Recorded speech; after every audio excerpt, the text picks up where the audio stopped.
Hello friends, నేను మీ అజిత విజయ్ని. అందరూ ఎలా ఉన్నారండి? బాగున్నారా? మరొక వీడియోతో మీ ముందుకు వచ్చానండో.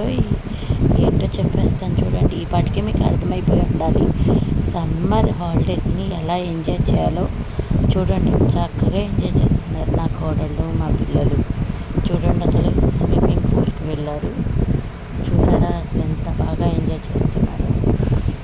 సత్తుపల్లిలో స్విమ్మింగ్ పూల్ ఉందండి. పిల్లలు గొడవ చేస్తూ ఉంటే వాళ్ళ మావయ్య